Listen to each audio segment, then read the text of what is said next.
há muitas perguntas filosóficas que possamos fazer e sobre elas refletir. Muitas feitas desde sempre pelo Homo sapiens.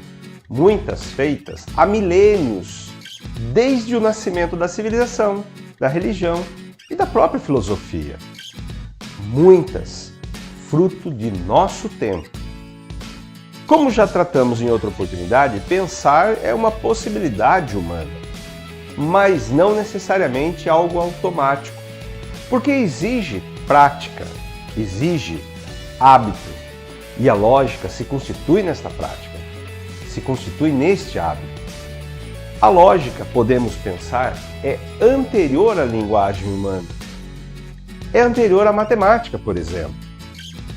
Fique comigo, que sobre isto que iremos refletir no episódio que começa agora.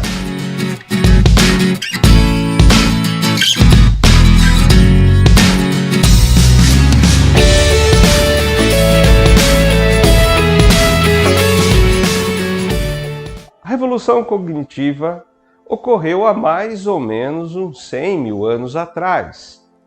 Agora você pode estar se perguntando, e o que é esta Revolução Cognitiva? Antes, tínhamos o Homo habilis, surgido há mais ou menos 2,5 milhões de anos atrás. E o que é esse Homo habilis? É o primeiro registro de seres que possam ser entendidos como humanos, depois dos australopitecos, que é um elo entre os humanos e os primatas. Australopitecos. Como podemos saber disso?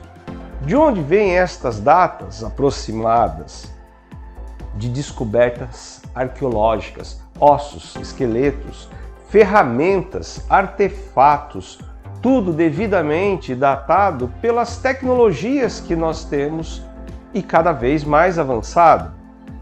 A diferença no tamanho do cérebro de cada espécie de hominídeos diz muito sobre a capacidade de cada uma, sobretudo com os avanços das neurociências das últimas décadas, que nos trouxe uma nova visão sobre o cérebro. E o Homo sapiens é a ponta desta evolução, é a nossa espécie e a última entre os humanos que existiram até aqui. O Homo sapiens surge entre 300 mil e 250 mil anos atrás, mais ou menos. E nós somos uma grande revolução dentro da espécie humana, né? Nós somos uma espécie específica dentre os humanos. E o que isto pode significar? O que devemos entender neste pensamento? Devemos entender que nós nos diferenciamos pelo uso e desenvolvimento cognitivo único, até o ponto em que se sabe. E o que nos distingue tanto mesmo? Usamos a linguagem como comunicação e como uma abstração. Vivemos em grandes grupos sociais. E o que são grandes grupos sociais? As relações mais diversas que possamos entender. E nós temos e desenvolvemos habilidades e competências para este convívio, para poder existir em grandes grupos sociais, o que não é qualquer coisa. Além disso, nós acreditamos em ideias. Não é à toa que emergiu a religião, em que veio a filosofia, em que veio a ciência. Nós dominamos o fogo e transformamos nossa alimentação, que transformou nossos cérebros.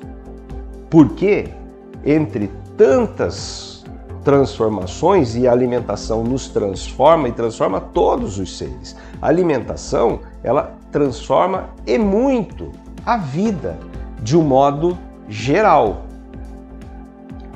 Neurocientistas acreditam que o primeiro cérebro tenha sido o intestino. E essa é uma matéria para um outro momento e é muito interessante pensarmos, não à toa, há uma relação muito complexa ligada ao intestino. E isto vem sendo pensado desde as formas mais elementares de vida, né? Por isso que a alimentação, à medida que cozinhamos os alimentos e ampliamos as opções, nós passamos a precisar menos dos intestinos. e potencializou-se o cérebro. Nós temos uma corrente, um sistema nervoso, o entérico, que está ligado ao intestino e ao sistema digestivo como um todo, mas centrado no intestino, que se conecta ao sistema nervoso central. O sistema nervoso central, ele conecta-se ao cérebro. Então, tendo maior desenvolvimento, nós podemos ter maior função para o cérebro. Houve um deslocamento do centro de ações. E isto não é qualquer coisa, é isto que proporcionou o que se pode entender como revolução cognitiva. A lógica do sistema nervoso. E com a lógica no humano que se percebeu um sentido em algum grunhido específico e se atribuiu sentido a esse grunhido, dando origem à linguagem humana. Por isso que podemos dizer que a lógica ela é anterior à linguagem e ela nasce no sistema nervoso. A nossa linguagem, por exemplo, ela é muitíssimo complexa. E só vamos ter a escrita muito tempo depois no desenvolvimento da humanidade, O que nos faz pensar no papel da lógica, vejam bem, desde a nossa mudança de hábito alimentar, desde a nossa mudança de comportamento.